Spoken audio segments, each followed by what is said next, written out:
We got to mix the mission statement with the idea that everything is relevant. Our stand-up is relevant. Living in New York is relevant because it's all how to deal with day-to-day life. Yeah. Is that generally it? Yeah. And how the littlest things in the world ruin your whole outlook on life just because of one day when it's really not that big of a deal, but we've got to find a way to deal with our fucking anger, basically. Yeah.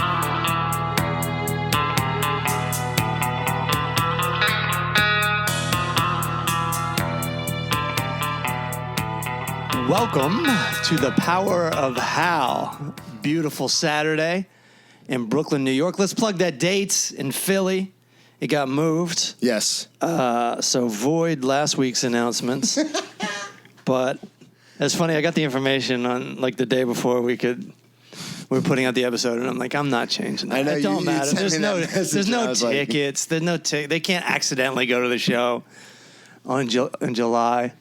But it's October 6th and 7th at the Jester Castle. I'm going to bring Brennan down there. Hey. So it's loosely a Power of How event. And you know what? I'm just realizing maybe Daniel will be free. Yeah, now he might be able to come. And we can go full Power of How Record an episode in the fucking green room. I know I've been traveling a lot. I know you're... I've never known you to be like this. Stealing off to Cape Cod. Yeah. So, as they say in the Seinfeld sitcom, I'll tell you what you got. You got yourself a girlfriend. Yeah. So wait, you go there 3 times a week? You have, what is it, an unscheduled... He said something like, yeah, you have a date implied on Saturday Date implied, night that's with what it is. Tampax in your house. I'm looking at a guy that has a girlfriend. Something like that. He gives a full brief. And it's probably in 3s because it's a joke. Yeah, comedic rule of 3. We went to the Cape. Yeah, how was that? Tracy's family goes to the Cape every once in a while, and I got invited. It was a lot of fun, and I was just talking to a buddy about this, but it is weird, and she's going to listen because she loves the show, but... and she knows this. We can't, and we talk about this all the time. I almost don't want to repeat it because we talk about it so much, but it's like impossible to turn off. Turn off what? The work. Oh, there's the problem. Yeah. Because you think, especially now that we have this group podcast, it's like we've got to make sure that we take care of our little part of the assembly line. Yeah. So that we can have this podcast. And then you go, and that's something that got me when I was on vacation. And we'll talk about that in a minute. But I was always like, oh, fuck, I got something due today. Yeah. It's like being in a class or something. It was the night before, so I flew out early Tuesday morning. Well, not early. My flight was at like 10 o'clock. Out of LaGuardia. Love LaGuardia. Secret rule if you live in New York. Let's talk about LaGuardia for a second. It's very close. And it used to be just the unwanted stepchild of the, no offense to broken homes out there, but it was just, there was nothing great about it. It was gross. It looked like it was still the 80s there. Yeah. And my dad used to work there and said it was just oh, so he worked there back, when it was... Yeah, he was, that was back in like his mechanic days. Mm-hmm. And then he became an aerospace engineer, but he used to work there as, back when it was... Yeah. Well, they've done so many improvements. He just said it was terrible. Now, I sent him a video last time I was there because there's like fountains. The fountain? And there's like fucking street performers. Terminal 5, baby. Shouts out. There's a guy juggling. There's caviar, just a store just for caviar. Yeah. I'm exaggerating, but it looks like a shopping mall. It looks like Disneyland now. It's so much nicer. And the cool thing about LaGuardia is everyone flies into JFK, especially tourists, because everyone knows JFK. But the great thing about LaGuardia is it is almost half the price for an Uber or a Lyft or a car service there.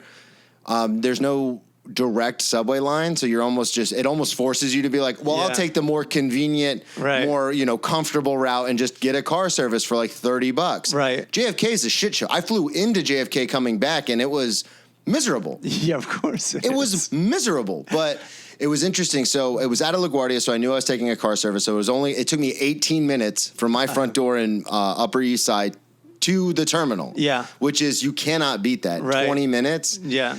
And, but the night before, I was like, all right, I'm going to get up around 5 to go to the gym to get my workout in before I go. I get off of work. I get home. It's like 10:30. I was like, fuck, my homework. And I was like in a panic. Just so you know, just for future reference, and then you can get back to this panic.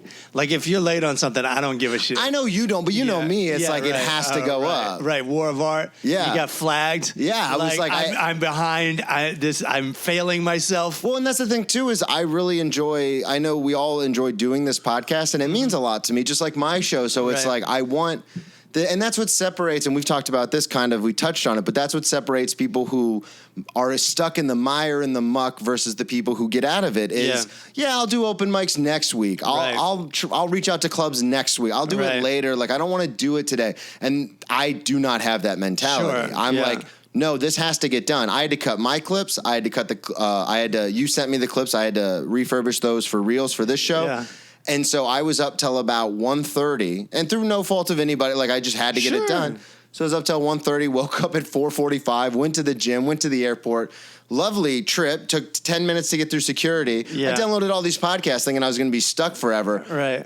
It's a 40-minute flight. Oh, okay, yeah. Into Cape Cod. Sure. And my girlfriend, Tracy's so funny. She goes, well, what normally we do is if you can't ride with us, you can take the train to Boston. Then there's a bus that goes out to Cape Cod. And we're looking at train tickets, and it's like $80 just for the train. Yeah. And then I was like, well, let's see if there's flights. She goes, I don't think there's any flights. I go, well, let's just check. Right. $160 out the door, round trip. And I was like, oh, hell yeah. Mm-hmm. So I flew into Hyannis, and then they're staying at a house 10 minutes away. So they came and picked me up, and the whole time, because I'm from Florida, so like the beach isn't like special to me, which it should be, but I just took it for granted. Yeah. So the whole time I was like, all right, well, what do we do? Boy, oh boy, I'm here in Cape Cod. What are we doing today? And she goes, oh, well, we're going to just go hang out at the beach for a little bit. So I was like, all right, cool. Yeah, I get it. And then the next day, it's the whole day there. And I go, what are we doing today? And she's like, oh, we're going to go paddleboarding and then go to the beach. Yeah. And I was like, okay, cool. And then I had a late flight on Thursday. And I go, well, what are we going to do today? And she's like, well, we have some family in town. We're all going to meet at the beach. And I was like, all right, man, vacation. Yeah, here we go.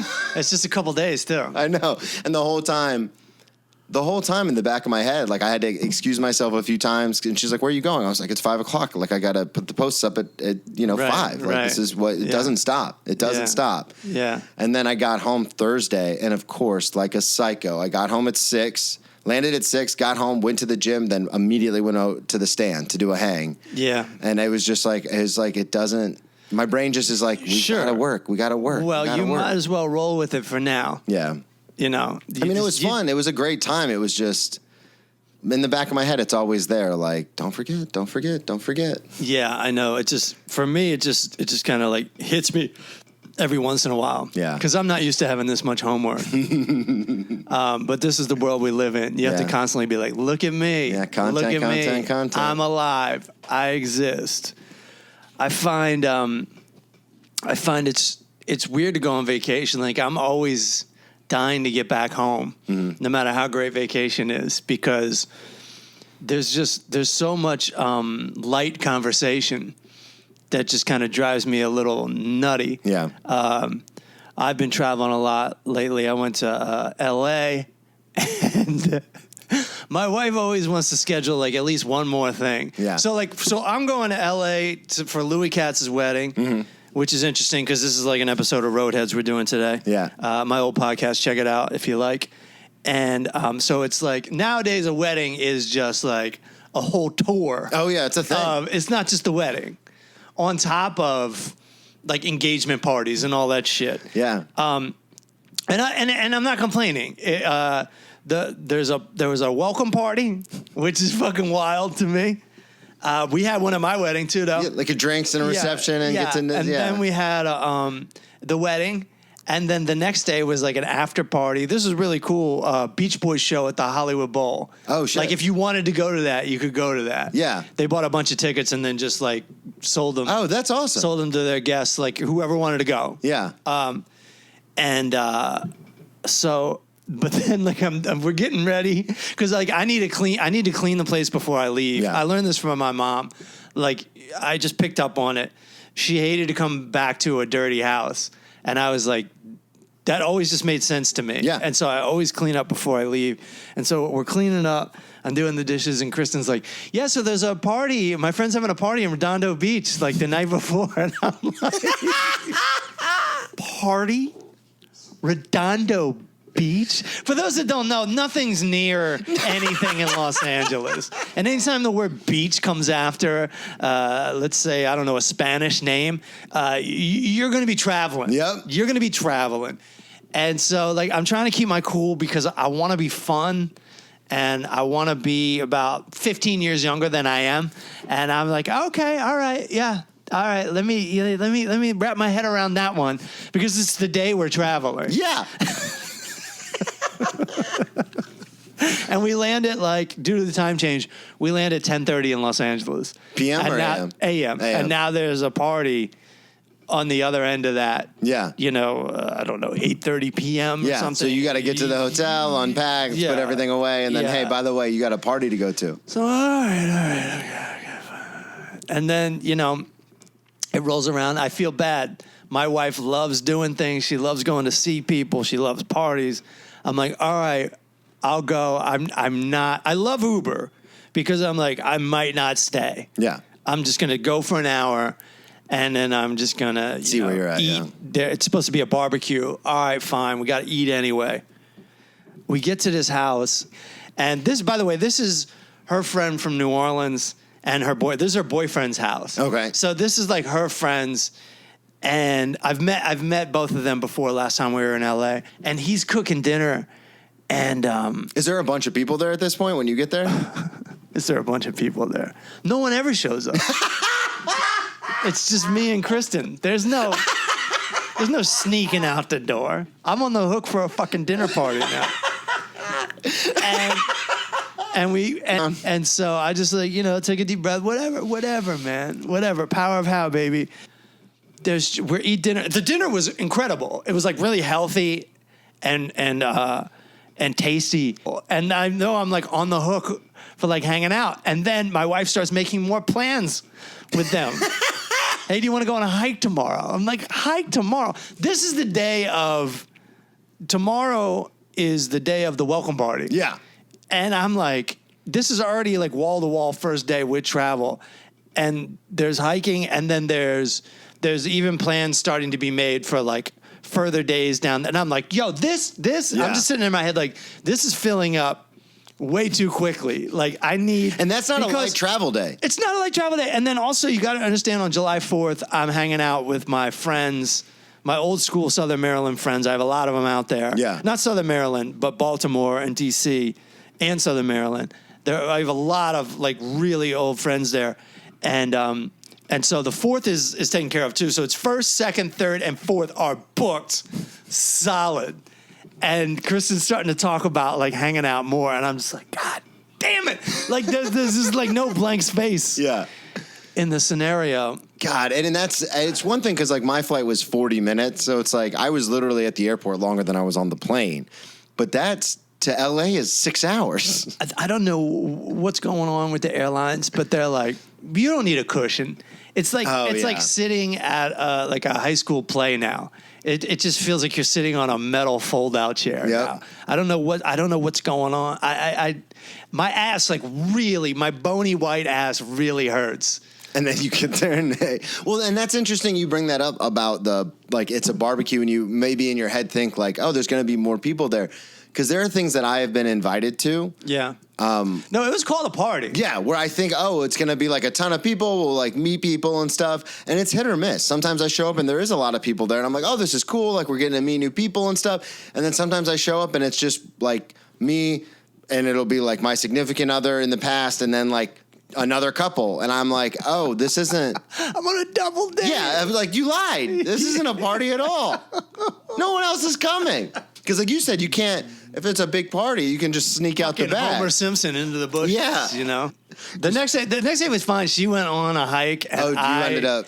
But there's still that thing where, like, you're always getting invited right up to the last minute. You sure you don't want to come? You sure you don't want to come? So you have to say no a lot. Yeah, and that makes me feel bad. Oh yeah.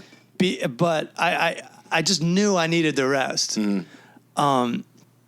Went to the welcome party. It was fun. It was actually at Union Station, which you're well aware of. Oh, yeah. My other podcast, the Full Charge Power Hour. I had a friend that used to work there, and that was fun. And then did you see any 9-to-5ers? No, it was like secluded in. Okay. Yeah, but so, for those that don't know, that's what my old podcast host called the people that just hung out at Union Station and caused trouble.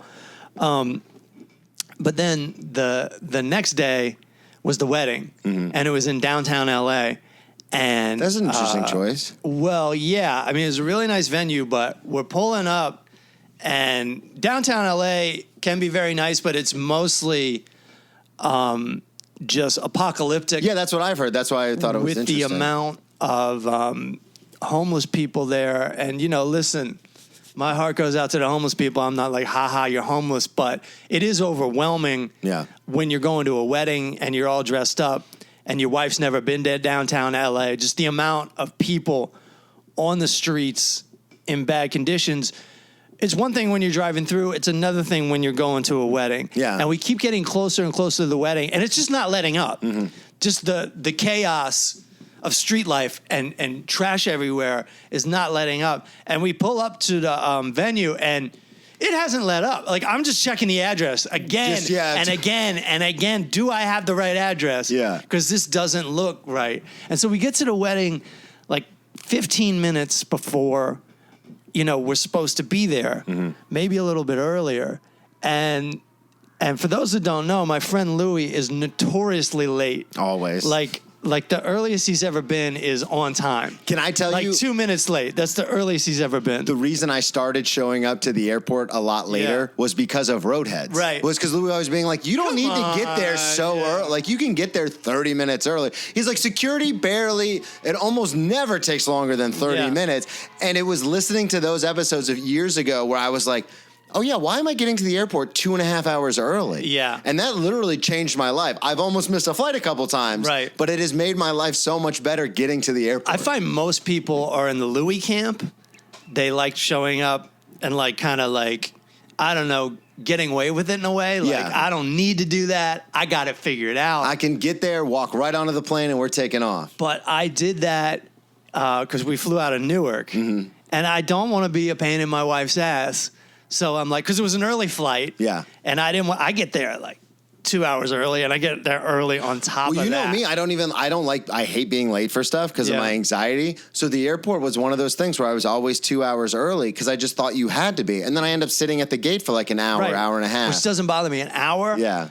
Go get something to eat. Yeah. Go take a piss.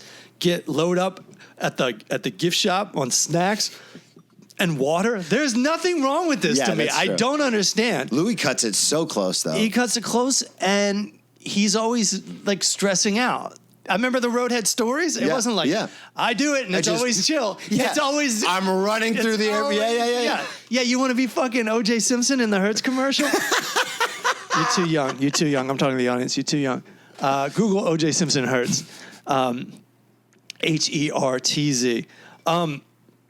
But so we go to Newark and we take. I'm in TSA pre. Yeah. Which I feel bad for my wife, but she's not. She's not, and I'm like, I'm not going through that radiation thing that you typically have to go through when you go through regular, because Bill Burr's just got in my head about that. Me too. We've talked about that. And I don't see how he can be wrong. And I've gone through it enough in my life that I'm like, I'm TSA pre. I'm going through the regular metal detector.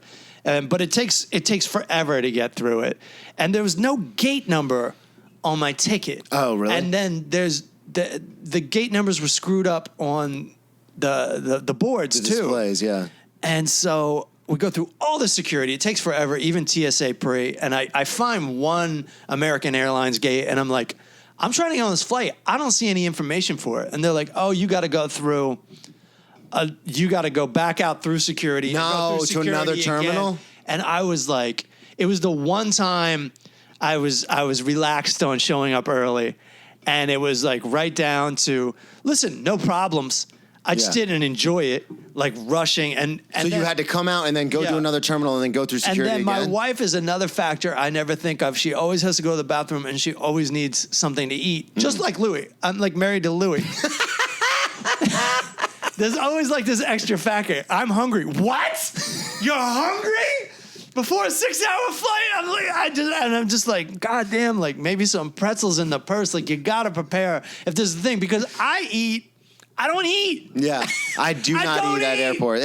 I shouldn't say I don't, but it's difficult for me, especially because I don't like flying. My point is, so I get worked up. I don't want to eat. My point is, I'm never in a situation where the only time I get really hungry is when I'm in the middle of nowhere at a Motel 6. Yeah, and I know if I don't get food before midnight, I'm not going to eat. Stuck. Yeah, that freaks me out. But living in America, living in New York City, living like the airport got so much food. And again, that's why I like to show up early if you do get hungry. But anyway, we made it just fine. My point is, we get to this wedding venue, and it's sketchy outside. Mm-hmm. And it's not open yet. The guy goes, "We're running late." I'm like, "You're running late?" Not here. Not out here. Running late, fine. At a wedding. I'm sure that happens all the time, but we're not allowed in. That's what I'm saying. Like, you can't just leave people outside. You can go to the bar across the street, and we look across the street, and you can hear them. It's already too loud across the street. And I know there's going to be, like, dancing and DJs later tonight, and I'm like, I'm not ready to blow my ears out. Yeah. Already. And they're, like, patting people down in front of... At the bar, and I'm just like... I'm not going over there. I guess I'm just standing on this street. In front of the venue? For like a half an hour. Oh, God. We got in. It started late, but... How was the venue? It was really nice. It was really nice. It was really nice. Yeah. It's just funny that it was where it was. Yeah. And the guy that did the service was one of Louis' friends. Louis grew up in L.A., and... It was, the guy was incredibly funny. Louis' wife was incredibly funny. Then Louis was incredibly funny as well. It was one of the funniest, still romantic and heartfelt, but one of the funniest. Are they doing like bits in their vows and stuff? They are everyone's going hard. Even the guy that did the ceremony, he's not a comedian, but he's just like, he's killing. Yeah. He's destroying. Louis' wife is destroying. Louis he had like an opener and everything. He was like, I'm so excited. This is a beautiful moment. He builds it up all romantic. He's like, I'm finally, for the first time in my life, going to have sex. And the whole place just fucking erupts. And it's so goddamn inappropriate. And I love it. I love it. That's awesome. That's one thing. Is Louis' wife in the industry as well? She's not a comedian, so that's why it's very impressive. That's awesome. Like, really held her own. Yeah. And more than held her own. She was hilarious. And then you find out later that the ceremony started late because Louis' writing session was going late. Of course. He's writing with a guy named Guy Brennan. You know who that is? No. He's a comic who's had a couple TV shows. He's on a TV show called, I just watched it. It's called Platonic. Okay. It's very good. Oh, yeah. I saw the ads for that. Yeah. Anyway. I do know who that is. Blonde hair, right? No, he's a bald guy. Never mind, I don't. And he actually ran the speech part. He like emceed the speech part guy did. Yeah. And the funniest thing, it probably wasn't funny to non-comedians, but he was just like, your next speaker has a special on Netflix called Sweet and Sour. Here's Shang Wang. Like credits. Like, and the guy knew what he was doing. Like, it was so fucking funny to me. That is probably the best thing ever. I never even thought to do that. That's hilarious. And it was after a couple speakers. Yeah. With no credits. So it was to me, it was the funniest part. And I was at the cool kids table with Kevin Shea, Dave Attell. Oh, shit. Ali Wong. Bill Hader showed up. It was nutty, dude. It was a good time. And then, man, I don't know what it is, but no matter how much I try to have a good time when dancing, I hate dancing. Yeah. I hate dancing. No one's looking at me. I feel like everyone's looking at me. And a couple people, like a couple of my friends, my friend Moshe, just killing it. Louis Katz, like with his suit jacket off, just fucking destroying the dance floor. Yeah. No self-consciousness whatsoever. I get out there for like 2 minutes. I can I'm done. I can never dust the tents off me. I feel like the whole goddamn place is watching. It's weird because I've gone to a few weddings and I I don't know. When I was a kid, I used to always dance because I loved the attention. Me and too. I would like slide on the floor, like on my knees, like That's fucking the type Tom of Cruise. dancing I would do. The show off, almost parody dancing. Exactly. Yeah. And then as I got older, I would just get like a few weddings. I would not get invited to a lot of weddings because of my alcoholism. People would be like, yeah, we don't want Brennan there. But now in the last 5 years since being sober, I've gone to a couple weddings with my ex. And it's weird because I like do not want to dance. I do not want to dance. But then when I see everyone else has a couple drinks and then they're all acting like idiots, I'm like, oh, well, I can do this. This is fun. And then I do the Wedding Crashers thing where we're just doing shout and I'm just jumping. Yeah. And like I literally take the persona of Vince Vaughn. Like I'm not myself. Sure, I'm Vince Vaughn in Wedding Crashers, like on the dance floor. That's good. You have to get there somehow. Yeah, somehow. You know? And so I just pretend I'm not me. I'm like a different character. And then that's always fun. But then I'll look over and I'll see like the other boyfriends or husbands and stuff. And they're all just like drinking Jack, like just hanging out, and I'm like, oh, I probably look like the fucking weirdo. No, they're all envious. Yeah. Like they're drinking Jack because like they want to be out there. Like but they just can't. You want to be out there. You want to participate. You want to be a good sport, but a lot of us can't. Yeah. It's a wedding, and baby. for me, it's just so fucking loud. I know I'm old. Right? Like, I'm well aware. Yeah. But I've always felt this way. It's like, it doesn't need to be like this. The same way. I'm in my 30s and before, when I was even in my 20s, I'd be like, hey, can we turn it down a little? I used to be in a band, and I'm like, why is this band so loud?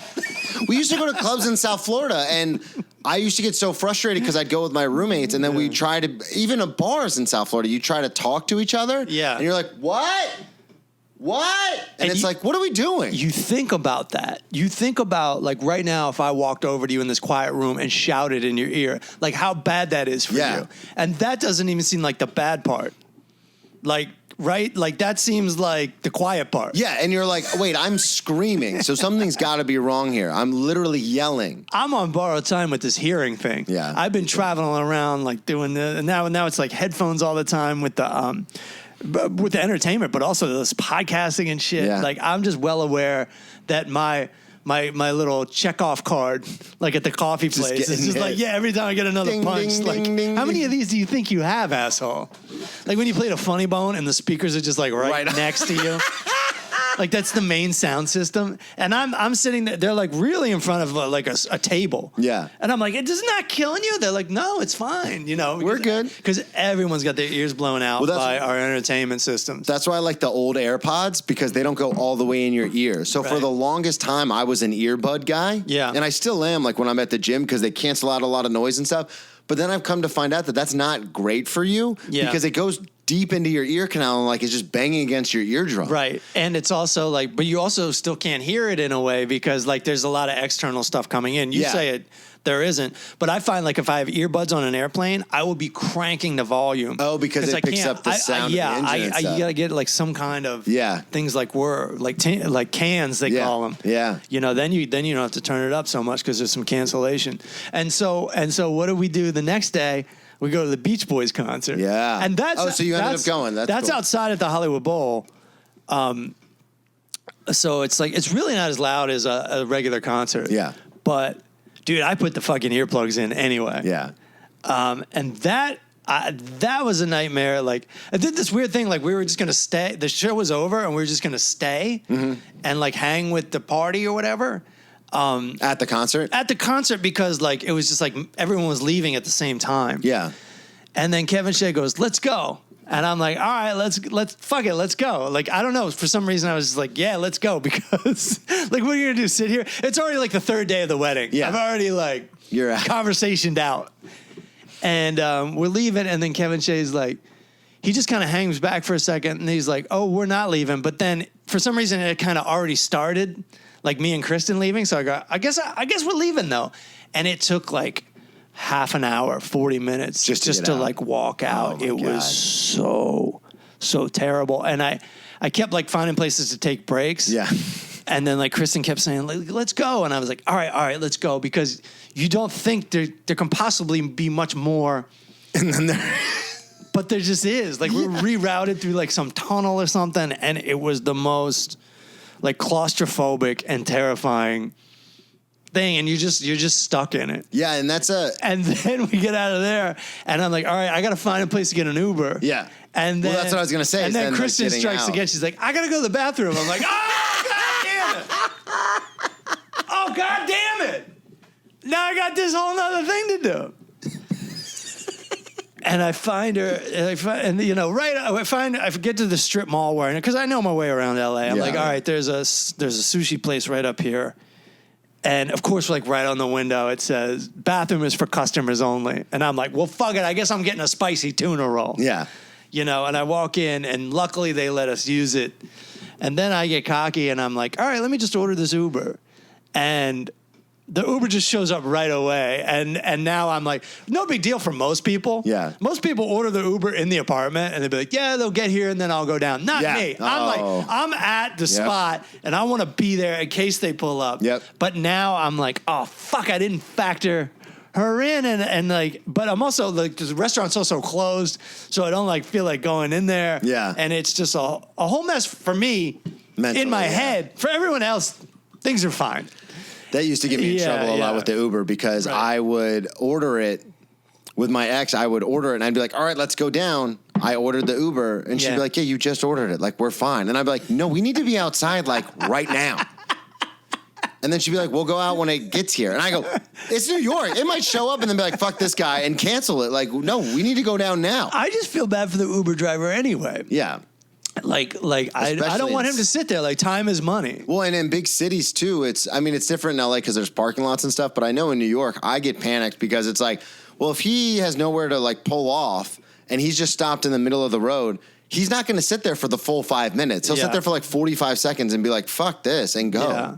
No, it's so funny. Like, and then there's also situations where like my wife and I will be bringing food to a party or something, and we'll go down there and she won't even have like a top on the meatballs or whatever. I'm like what is this? Because I'm already down there meeting flagging down the Uber guy. She goes down, I'm like, what is this? How are we gonna have like an open fucking container of meatballs? God forbid you hit a bump or something. Oh my God. We prepare differently. Let's put it that way. Yeah. That's a great way to put it. Yeah, so then July 4th, just kind of hanging out. And and there was like no real, I didn't say yes to anything on July 5th. Yeah. So July 5th was just a day off. Was that the travel day? No, July 6th was the travel day. But anyways, July 4th, like hung out with all my old friends. And I've come to the conclusion that like once you're an adult, all you talk about are products that you own and TV shows. What shows you watching? What shows you watching? We talked about The Bear was a big thing, right, when I was in the Cape. Absolutely, and we talked about a cooler for like like an actual cooler, like. Let's break this down. We weren't talking about a cooler. We were talking about a Yeti. And this is how I know. Like, I don't keep track of anything. I don't own shit. I'm like a total hippie. And I did notice my wife's family, my mother-in-law, constantly refers to the cooler as the Yeti. Mm-hmm. And then they were talking about the Yeti. So I'm well aware that the Yeti is a whole different class. It's top tier. Yeah, it's top tier. But I'm sitting there like, do we need a better cooler? Like, I already thought a cooler was a cooler. We're good on cooler technology for the past probably 150 years. I'm guessing. Igloo is igloo is igloo, baby. Let's go. It turns out there's a whole new level of cooler. And those things are so expensive. That's what I'm saying. They're like $300. Yes. And because that drink is what, 2 degrees colder? Yeah, I don't understand it. I worked for a brief period. Is there an ice machine in there? Is there a bartender in there? It's just a regular. I worked at Ace Hardware for a very brief stint back in Jacksonville, and we sold Yetis was like a big thing that we sold. It's like the Cadillac of coolers. It's super nice, but like you'd go over the talking points to like pitch it to customers, and you're like, right, it's a fucking cooler. Right. It's like it keeps the drinks really cold and ice doesn't melt, and it's like dual hinges. Yeah, it's some bullshit. It's like triple insulation, and you're like, yeah, it's a cooler. Yeah, we're good with double. Yeah, we're good with single. You're gonna put ice in it. Like, what are we doing? So even though I'm married now, I'm still a little out of place with my friends. My friend is like a graffiti artist. Yeah, but he's still like totally suburban, and I am too. Like let's face it, like I'm total living the husband life too. But we haven't graduated to appliances yet. Yeah, because our place is too small. That just like cracks me up. So I got stung by a bee on the 4th of July. Oh shit! And you're not allergic, are you? No, but I haven't been stung for probably over 10, 20 years. I can't remember the last time I got stung by a bee. And it's the weirdest phenomenon because it happens like a nanosecond before it happens. I went and I swatted something on my neck, and it just felt like really big. And I go, oh, that might be it. Yep, that's a bee. And so it's hot too. It's like hot and painful. So my friend is my friend's wife. She's my friend too. Is like a total. She's a mother and a wife at this point. She knows exactly what to do. She takes the stinger out and everything. And like everything's fine, but you do wonder. You're like, am I allergic though? Because I guess we're about to find out. By a bee in 20 years. But I was confident. So cut to last night. I'm doing a show at this coffee shop called The Black Cat.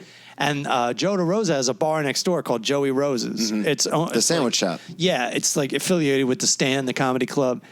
And I'm in the bar having a beer, and I go and I feel something on my neck, and I slap it. Same fucking thing. It's a bee? It stings me. You could probably see it. Oh, yeah. And I went up on stage with like ice on my neck and had like this just happened. Like a whole thing. This happened last night. 2 bees in less than a month. Yeah, in the same month. Yeah. In July. And I think it was because they opened the cellar door and went downstairs to get something. Oh, yeah. And I think a bee just came out. And I'm looking around like at everybody like, is there bees in here? I don't see any other bee. But I'm like, God damn it, dude. Like it's not the worst thing in the world, but it just makes you uncomfortable for like what should be. Like, it's the end of the day. I'm out. I'm talking to comics. It's like the good time. Yeah. I'm about to do a no-pressure set, which is the best thing in the world. And this bee was like, let me fuck this thing up. There's gigs where you can't get fired, and that feels good. But there's also gigs where, like, if you did get fired, you'd be like, yeah. Hell yeah. Not coming back here. But I love this place, The Black Cat. I never put it on my calendar, but I may or may not be there every other Friday because I just love the guy that runs it. I love a non-paying audience now in my old age. Oh, really? Because I did a show at Gotham, and everyone's just so like, it's like I'm hanging out with the Yeti crowd. Yeah. Like everyone's just got money, and they're just like, they don't want to talk about anything. They get uncomfortable, whatever. I had so much more fun at the dumb show than like the big show that paid and everything. Yeah, sometimes I get frustrated. It's weird because with the non-paying audiences, it can either go really well, not always, but a lot of times it can go really well or really poorly. Well, yeah, but what's great about a non-paying audience is, all right, this sucks. I'm leaving after 3 minutes. Oh, yeah, that's true. Like, fuck it. Yeah, I never thought about that. Yeah. I will walk outside and get the host and be like, yo, I'm done. I don't give a fuck. I love that kind of freedom. That's true. I never thought to do that. It's so fun. Yeah. And you can take risks like disrespecting the audience or a joke bombing, and it only makes it better. That's a great way to look at it. Because I look at every set like, okay, this is it. This is why we do it. That's how I look at most sets. But I never thought to like be free up there in that sense. That's like a way of playing it safe, is to be like, this has got to be great. Mm-hmm. But I feel like everything does count nowadays with Yelp and videos. So it kind of sucks. I used to like fuck off all the time and take huge risks all the time. And so I love to do that again. And that's always when it's most funny. Yeah. Like, and I'm picking up the ice and I'm putting it on my neck. And like certain audience members are like, acting like nurses. It looks bad. It looks good. It looks better than it did before. But it was so fun. It was almost like worth getting stung by the bee. That's awesome, man. Yeah, It's interesting to go away. The travel thing, man, as much as we do it, it takes me a while to get used to it. Like I did the thing that you're talking about with your wife is I overshot coming back. Uh-huh. I was like, Jim, the stand. I'll wake up the next day, go to the gym, record a podcast, record this podcast, go into work. Yeah. And then I texted you yesterday after I got up. I got done at the gym and I was like, hey, man, can we push it tomorrow? Like, and I'm like, fuck yeah. Yeah, I was like, I bit off way too much. Like, there's just plenty to do. And I just went to Mexico. Yeah. And back. How long were you there in Mexico for? I was there Thursday, Friday, Saturday, and it was really nice, really beautiful. I'd never been there before. Lots of beaches? I ended up, we were right on the beach. I ended up on a nice boat where, like, it was so funny because I was the only one that didn't, like, they're reeling in, like, 40-pound tunas. Yeah. And, like, everybody on the boat was allowed to do it. And I was the only one that was like, no, I'm not doing that. Because it would just look so strenuous. Yeah. And I was like, no, that's going to kill my back. I'm not going to do it. And goddamn, it was the crime of the century. And like, it looks hard. And one guy was even like, I say yes to things. He was talking about Tony Robbins. Like, I say yes to things. And I was like, yeah, I used to be like that. I was like, yeah, I used to be a skateboarder. I was like, you know what? My back went out last year.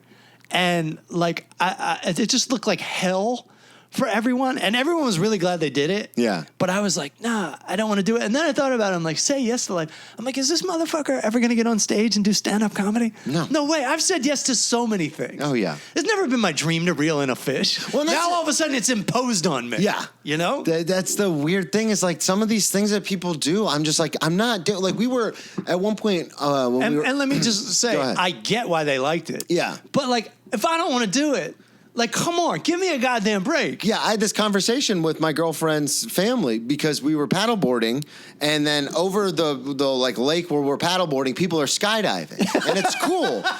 And her brother turns to me and goes, "Hey, Brennan, would you ever America, baby! It's fucking America. It's like everyone's just living their best lives. The Cape Cod, dude, right? Yeah, the fucking Cape, man. Oh my God. And Instagram is just gonna fucking overload with the amount of stunts people are pulling off on their day-to-day basis. It's insanity. The whole world is Jackass 5, dude. Yeah. It's insane. Her brother goes, Jeff, he goes, hey, Brennan, would you ever skydive? And I go, no. He goes, why not? It looks awesome. And I'm like, I don't like heights. I don't like airplanes. I don't like jumping at it. I don't like thinking I'm gonna die. But it's like you're saying. It's like people. He's like couldn't believe that I was like, no. Yeah. I would never even imagine it. And it's like, yeah, but it's so much fun. And after you do it, everybody loves it. And I go, yeah, I'm not. Yeah, no. No. When I was young, I was like up for shit like that. Yeah. I really was. But you know what really did it for me? And I don't even know if this is like politically correct to say, but it's not crazy, and it is the truth. I've watched so much stand-up comedy that like especially like urban shows, and that is the politically correct way to say it. I've seen so many urban comics talk about how fucking crazy white people are. Oh, yeah. That I'm like, I'm not going to be that crazy white person. Yeah. I don't know why that has such an effect on me, but I saw this new perspective on it, and I go, yeah, that's nuts. That is like, insane. What is the upside here? You're still alive? You were going to be still alive anyway.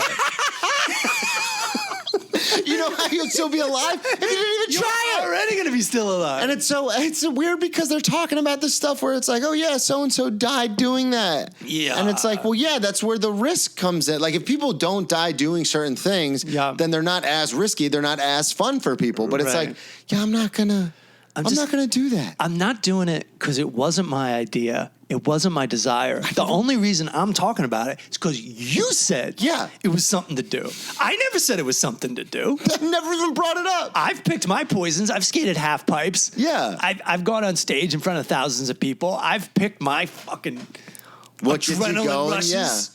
Which I look back and I think my whole life has been crazy. Now that I'm getting to this age, I'm like, why would you do anything besides sit at home? Yeah, that's...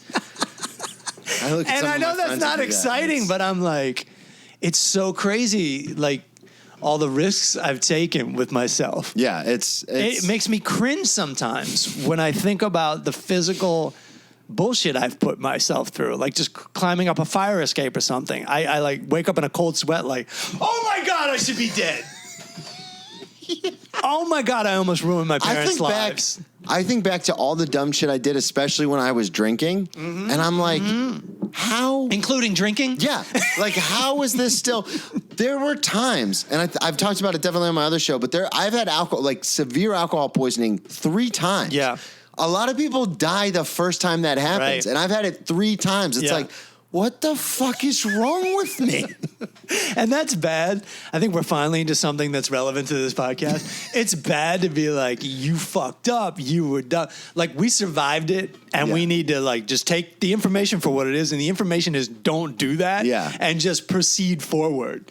But I'm always like reevaluating with like a new perspective and stuff. And it's one of those things too. You don't value feeling good until you're sick. You don't value just walking around until you twist your ankle. You know what I mean? Like, you know what the worst part about, and I apologize to anybody that's going through this, but the worst part about, like, say you have a permanent injury, is having to explain how it happened for the rest of your life. You know when you break your leg? Yeah. How did it happen? And like, you just got to tell that. And, you know, if you're like me, you get sick of telling the same story over and over again. Yeah. And that's got to be not the worst part of it, but just the tediousness. I mean, once you get through the recovery and stuff, and like once you you're settled and you're like, okay, this is my life now. Right. I think that starts to creep towards the top of the list of worst part about it. Right. Like once you're done with all the initial stuff, I think like when people still ask like, hey, why are you still in that such and such? You're like, when I was 18, I thought it would be a fun idea to go dirt biking blindfolded. And then that other person is on the spot. Even though they were crazy enough to ask, now they don't know how to respond. Yeah. And now... Especially if it's a tragic thing. And then it's also like one of 3 responses you'll find out. Like, you know what I mean? Like, when you hear the same thing. It's like when you tell someone you're a comedian. And it's like one of... I was telling somebody at the party. The barbecue? At the party in Mexico. I was telling them, I'm like, well, people say like one of 3 things when you tell them a comedian. That's always, how did you get it started? Mm-hmm. Do you have an agent? For some reason, that's a big question. Yep. Do you have representation? And then also, do you know that one comic? Yeah. They don't know the name. They will then describe the comic. The guy. And then they will proceed to do a telephoned version of the bit. Mm-hmm. And the funny part is, like, half the time you know who they're talking about. Yeah. The other half, you're just sitting through some really bad comedy one-on-one. You're like, what is happening?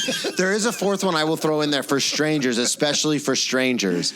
And weird, like, small talky kind of environments will be what's your material like? Like, well, what do you do? Or tell me a joke. Right.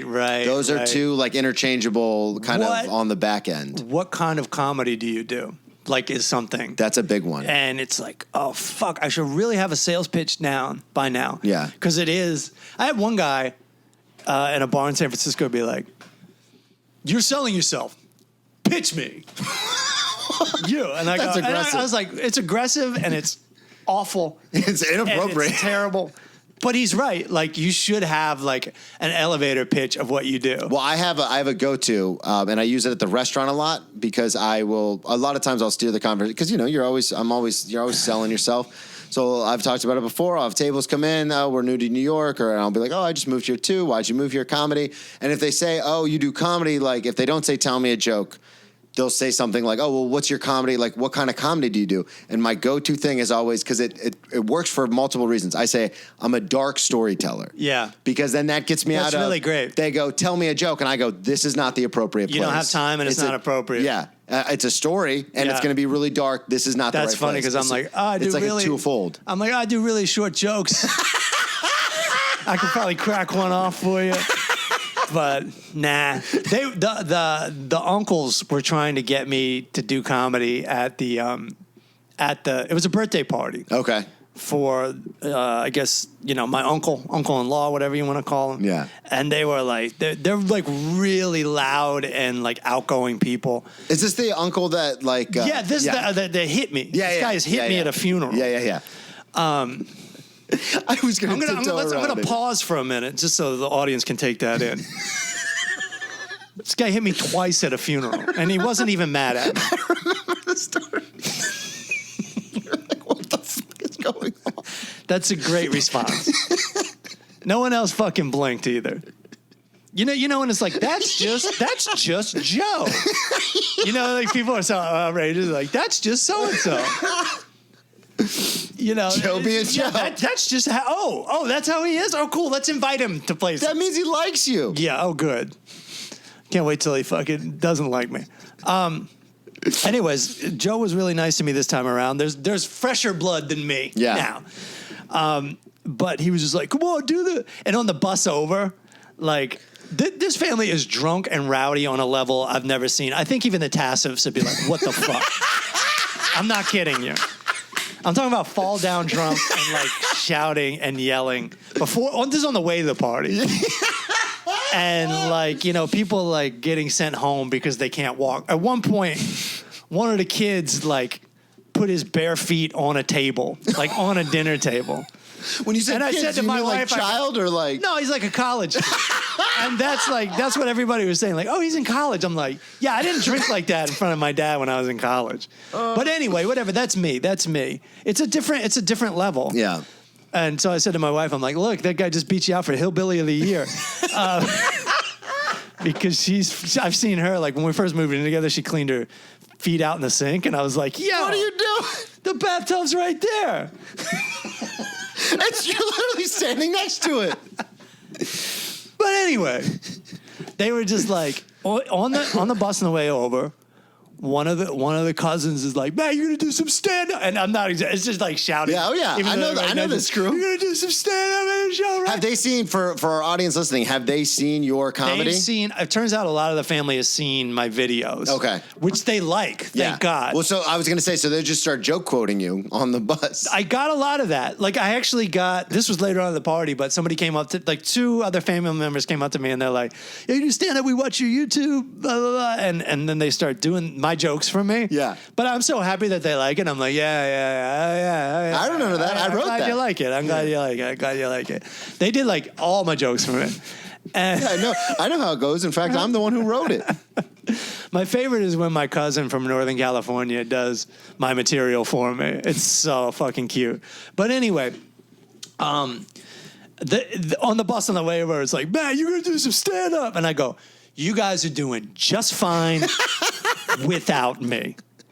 And then I get there and like a friend of the family is like, so you're going to do a couple minutes? And I'm like, I'm not doing it. This is the worst scenario. It's outside on a beach for a group of people who I'm still, by the way, an outsider of. Yeah. And you will see again on multiple occasions. And I'm like, and these guys specifically, they've got their own sense of humor. They got their own thing. They only want me the uncles want to go up there and they don't even consider it heckling. They'd just be shouting at me. I know them. Yeah. And I'm like, no. I'm off duty. This is, a family event and people are going to get up and they're going to make speeches that are relevant to the scenario. What am I going to talk about? Like my regular stand-up routine? I haven't written anything. Again, I'm on vacation. And I'm glad I stood my ground because a younger me would be like, I would have said yes. All this philosophy of saying yes. No. Don't say yes. I've said yes too many times and it's horrible. And I know what to say yes to now. Yeah. Let's put it that way. Yeah, we've talked about this before. Yeah. We worked it out where... Same thing. I went to my older sister's wedding back in October of last year, and same thing. Oh, you do comedy in New York? Yeah. Mm-hmm. You're gonna do some stand up, right? Yeah. Absolutely not. That's what the links on YouTube are for. Yeah. It's so I don't have to do it here. Here is, you want to check it out? Go check it out in your own time. I've got a bunch of different pages, bunch of different stuff up. Go in the bathroom, check it out. Yeah. In the proper environment, like you see me on stage with the crowd. Yeah. That's that and you didn't invite me. Why didn't you invite me to the show? I've gotten that one. I've gotten confronted. That's what the social media posts are for. Right. Like, I can't stand when either people want to see stand-up and it's like, you could just type my name into Google and you can watch all of it. Right. Almost all of it is out there. And the whole like, oh, you had a show, you didn't invite me? It's like, yeah, that's what the promotion is for. You didn't invite me. Like, you want me to individually text you, hey, by the way, I got a show coming up. Yeah, it gets crazier when you see, like I have certain friends, but I've experienced myself, but then I see people on a way higher level than me really famous comedians. You'll see them online, and people will be like, "When are you coming to Miami?" And be like, "I was in Miami 2 weeks ago." Yeah. "Oh man, you're my favorite comic." Am I? That's the other. You didn't know. I rented a fucking billboard. Yeah. I paid $1,000 for this online advertising. That's the other thing that blows my mind. And I know, and this definitely has to do with the power of how, is this idea of what people like how they like things versus how I like things is, it all comes back to expectation. Is very difficult for me to put my head around. Yeah. Because it's like, oh, and it happens at the restaurant all the time. I moved here for comedy. Oh, who's your favorite comic? Well, and I'll go off on this. I've got my go-to list. And then people always go, oh, I love so-and-so. And it's Dave Chappelle, Bill, these huge names. And I'll be like, oh, okay. Then you're not into comedy. Yeah. And the other thing too is that whole idea of, I love you, man. You're so funny.